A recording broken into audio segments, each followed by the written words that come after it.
अस्सलाम वालेकुम रहमतुल्लाहि व बरकातुहू। डियर स्टूडेंट्स, इस वीडियो में ना इंशाल्लाह आपको एक ऐसी टिप्स दी जाएंगी जो बहुत ही बेनिफिशियल है और आपने 2024 एमडी कैट को कैसे क्लियर करना है वो भी डॉक्टर अरीद खालिद बताएंगे अपनी ज़बानी। ठीक है, इस वीडियो को गौर से सुनेगा और उनकी जो जो बातें उसको लाजमी फ़ॉलो कीजिएगा। इंशाल्लाह आपकी जो है ना सक्सेस 100% गारंटी है। लेकिन इनको फॉलो ज़रूर कीजिएगा। ये नहीं कि आप फॉलो ना करें, यानी एक कान से सुने दूसरे से गुजार दें फिर कहें कि सर हमें तो कोई फ़ायदा नहीं हो। तो इसको फॉलो करेंगे इंशाल्लाह बहुत ही बेनिफिशियल हैं। बिल्कुल आपको जो है ना सारी की सारी स्टोरी बताएंगे, वो भी खुलासे में थोड़े से।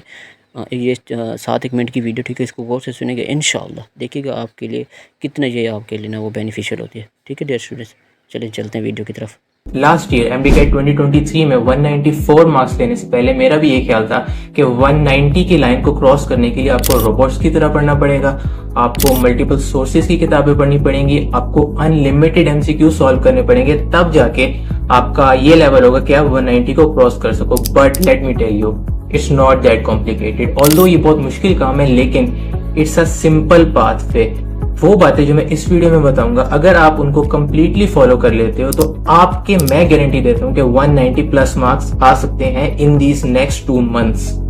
सबसे पहला पॉइंट कि आपने पढ़ना कहाँ से, यानी कि आपने तैयारी कहाँ से करनी है। तो बजाय आप मल्टीपल सोर्सेज यानी मल्टीपल प्रोविंसेस की किताबें पढ़ो या आप मल्टीपल अकेडमीज की प्रेप बुक्स पढ़ो, अगर आप अपनी टेक्स्ट बुक को ही अच्छे से प्रिपेयर कर लो, हर एक लाइन का, हर एक वर्ड का मतलब समझ लो, और फिर इस चीज को पास्ट पेपर्स के साथ मैच करके देखो कि इस चैप्टर में से किस किस तरह के क्वेश्चंस आए हुए हैं, तो it will be much much better for you. Prep book पढ़ने से आपके 2 नुकसान होंगे। एक तो नुकसान ये होगा कि आपको इररेलेवेंट और अननेसेसरी इंफॉर्मेशन अब्सॉर्ब करनी पड़ेगी, सही है। दूसरा नुकसान ये होगा कि जब इतना सारा आप एक बार अब्सॉर्ब कर लोगे, एक बार आप रीड कर लोगे, एंड पर जाकर आपको ये सारा कुछ भूल जाएगा, क्योंकि इतना टाइम ही नहीं होता है एमडीकेट एस्पिरेंट के पास, और एंड पर जाकर आपसे ये सारा कुछ रिवाइज ही नहीं होगा। तो बेटर है कि स्टिक टू द बेसिक्स। आपका पेपर जो है ना वो आपकी टेक्स्ट बुक में से आएगा, यानी ऐसा नहीं है कि आप एक प्रोविंस के और आपका टेस्ट जो है वो किसी और प्रोविंस से आ रहा है, कि 90% पेपर आपका आपकी बुक में से, आपके सिलेबस में से ही आएगा। सेकंड पॉइंट हमारा आता है कि हमें एमसीक्यूज कौन से और कहां से प्रैक्टिस करने चाहिए। अक्सर बच्चे ये बहुत बड़ी मिस्टेक करते हैं कि वो रैंडम एमसीक्यू सॉल्व करने लग जाते हैं। कोई व्हाट्सएप पे एमसीक्यूज मिल गए, कोई फेसबुक ग्रुप्स पे आ गए, कोई रैंडम इंटरनेट पे सॉल्व करने लग गए टेस्ट। आपने सिर्फ और सिर्फ अकेडमीज के टेस्ट सॉल्व करने होते हैं। उसकी रीजन ये है कि आपका जो एमडीकेट का एग्जाम है वो अकेडमीज के टेस्ट के पैटर्न पर ही आता है, क्योंकि मोस्टली वही टीचर्स होते हैं जो अकेडमीज में पढ़ा रहे होते हैं और वही टीचर्स होते हैं जो आपका एमकेट सेट कर रहे होते हैं। आप अगर अकेडमीज के टेस्ट ही अच्छे से सॉल्व कर लो और अपनी मिस्टेक्स को रेक्टिफाई कर लो, तो आपको इतने ज्यादा ना तो एमसीक्यू सॉल्व करने पड़ेंगे, और बजाय क्वांटिटी के अगर आप क्वालिटी पे फोकस करो तो आपकी प्रोग्रेस एक्सपोनेंशियल हो जाएगी। थर्ड पॉइंट हमारा आता है मिस्टेक रेक्टिफिकेशन। अब ये इतना ज्यादा इंपॉर्टेंट पॉइंट है कि इसके बगैर अगर आप सारा कुछ कर भी लो, सारे पॉइंट्स को फॉलो भी कर लो, तो कोई फायदा नहीं होगा। टेस्ट का मकसद आपकी इवेल्युएशन होती है।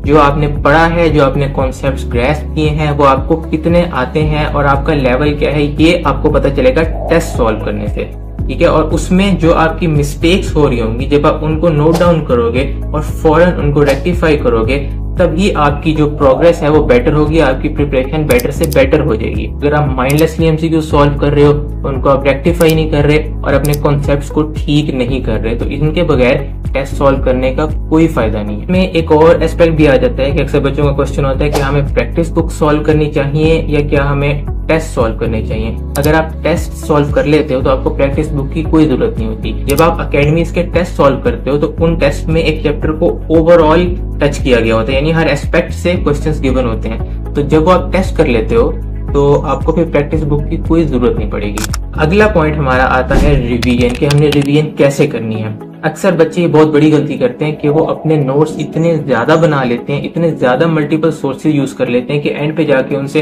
रिवाइज ही नहीं होता, और फिर एंड पर जो है उनसे परफॉर्म नहीं होता टेस्ट के अंदर। रिवीजन का सिर्फ एक ही तरीका है, अपने एंड पर सिर्फ और सिर्फ इम्पोर्टेंट चीजों को रिवाइज करना होता है। यानी ऐसा नहीं है कि आपने लास्ट के डेज में पूरा सिलेबस रिवाइज करने बैठ जाना है। सिर्फ इम्पोर्टेंट चीजें और वो चीजें जो आपको मुश्किल लगती हैं, या ऐसी चीजें जो फैक्चुअल वैल्यूज हैं या कोई एक्सेप्शंस हैं जिनको बार बार पढ़ना पड़ता है, आपने सिर्फ वो रिवाइज करनी होती है। रिवीजन करने का सबसे अच्छा तरीका तो ये है कि आपने अपनी शॉर्ट लिस्टिंग बनाई हुई, यानी कि आपने एक अलग रजिस्टर के ऊपर 1 पेज या 2 पेज समरीज बनाई हूँ चैप्टर्स की।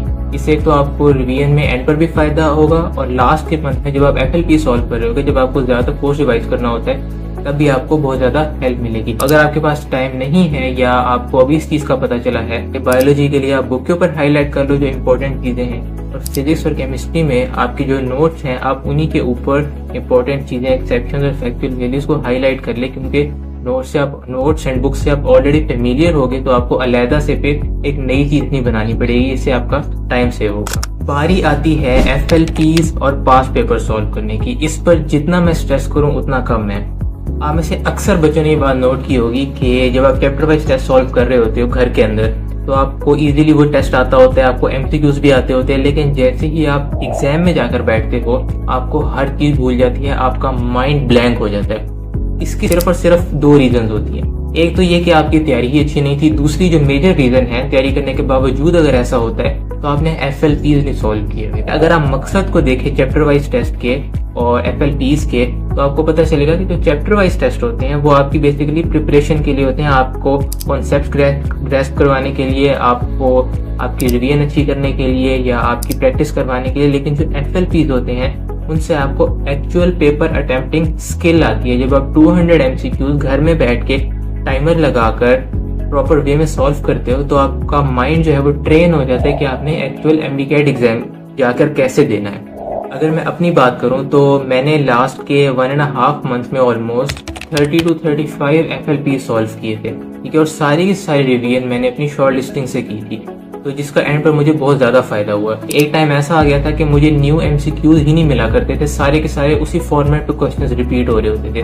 तो अपनी शॉर्ट लिस्टिंग बनाएं और एंड पे FLPs लाजमी सॉल्व करें। इससे आपको एक्चुअल एक्सपीरियंस होगा कि आपने MDCAT एग्जाम को देना कैसे है। अब आप लोगों ने एक बात नोट की होगी कि मैंने आपको कोई ऐसी टेक्निक नहीं बताई, आपको मैंने कोई ऐसा हिडन सीक्रेट नहीं बताया कि आप 190+ मार्क्स कैसे ले सकते हो।